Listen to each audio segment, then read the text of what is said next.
Salut à tous et bienvenue sur Otakujo. L'actu Otaku, c'est notre moment à vous et moi où on se retrouve, on se pose ensemble sur le sofa devant la cheminée et je vous fais un rappel des infos qui ont marqué l'actualité manga et anime de la semaine dernière.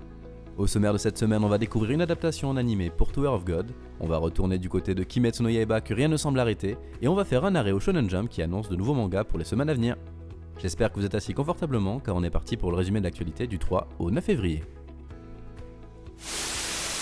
On commence comme d'habitude du côté manga avec l'annonce d'une pause pour Hikariman, l'œuvre de Hideo Yamamoto que vous pouvez retrouver en France chez Delcourt Tonkam. Ceux qui suivent le manga ne seront pas surpris, l'auteur a déjà pris 3 mois de pause l'an dernier et 2 ans de pause de 2016 à 2018 pour pouvoir faire des recherches. Désolé pour les fans de la série, mais il vous faudra patienter encore jusqu'au 23 mars prochain pour le retour d'Hikariman. Magazine connu de tous, le Shonen Jump va accueillir 2 nouveaux mangas. Il y aura tout d'abord Ravenburai de Eiken Kobayashi le 10 février, puis Harakiri Gomen de Fusai Naba le 17. Les 2 mangas seront des histoires courtes portant sur des combats de rue pour le premier et sur les samouraïs pour le second. Connu en France pour ses mangas MX0 ou encore Kiss X Death, tous deux disponibles chez Delcourt Tonkam, l'auteur Yasuhiro Kano va sortir une nouvelle série sur le site web Shonen Jump Plus. Elle s'appellera Saruru Kill Me et commencera sa publication le 23 février. Goto Bun no Hanayome, l'excellent manga de Negi Haruba, licencié en France par Pika, arrive à sa fin. En effet, l'œuvre se terminera dans 3 chapitres après plus de 2 ans de publication et 14 tomes, un manga que je vous recommande fortement. C'est aussi la fin pour Infinite Stratos, le manga de Homura Yuki. Le 8ème tome sera le dernier pour cette adaptation qui aura été publiée pendant 6 ans. Après une pause de plus d'1 an, Elf Tsukaraba, le manga de Yoshiyuki Nishi, va reprendre sa parution au cours de l'année dans le magazine Morning 2. L'auteur que l'on connaît mieux en France pour son œuvre Muyo Eroji, licencié par Kana, n'a pas donné plus de précisions sur la date. Après son manga Shonen 7 en collaboration avec Toru Fujisawa, l'auteur de GTO, le mangaka Shinsuke Takahashi va quitter Shonen et l'univers d'Onizuka pour lancer un nouveau manga dans le magazine Shonen Champion. Il sortira en avril prochain et même si nous n'avons pas encore plus d'informations pour l'instant, on en aura plus à la sortie du prochain numéro du magazine. Décidément, rien n'arrête la lancée de Kimetsu no Yaiba, le manga de Koyoharu Gotouge, licencié en France par Panini sous le nom Demon Slayer. Je vous annonçais la semaine dernière que la franchise avait dépassé les 40 millions d'unités vendues, ce qui était déjà impressionnant. Cette semaine, l'œuvre a décidé de s'accaparer les 10 premières places des ventes de manga au Japon avec ses différents volumes, et d'établir ainsi un record dans l'histoire d'Oricon, la société japonaise de statistiques de vente.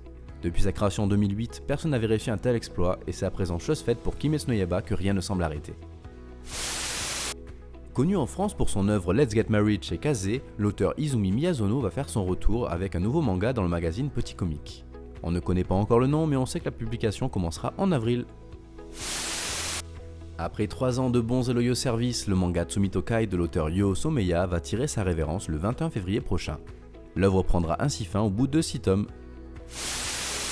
C'est un bonjour et un au revoir pour le manga Tomodachi Game, licencié en France par Soleil sous le nom Friends Games.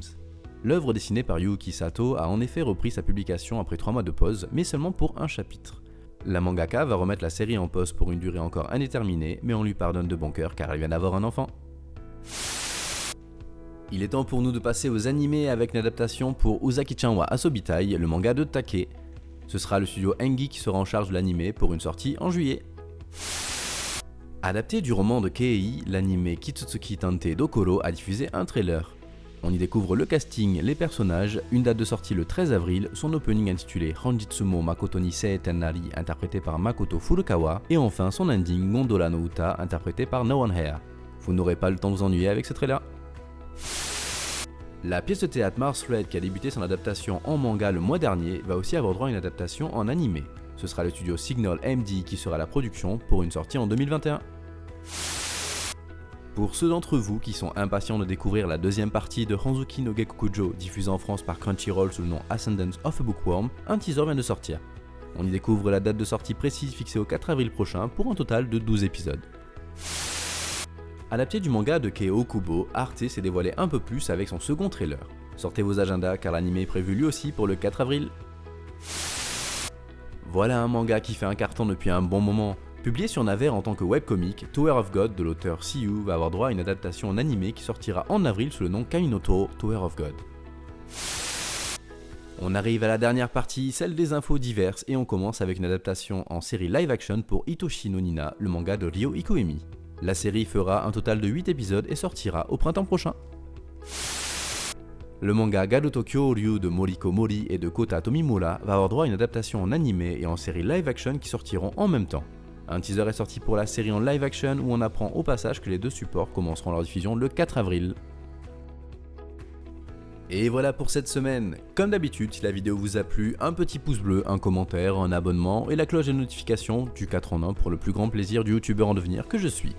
Sur ce, moi je vous dis à lundi pour la suite de l'actualité. Couvrez-vous bien, surtout en ce moment entre les virus et les tempêtes, et à la semaine prochaine.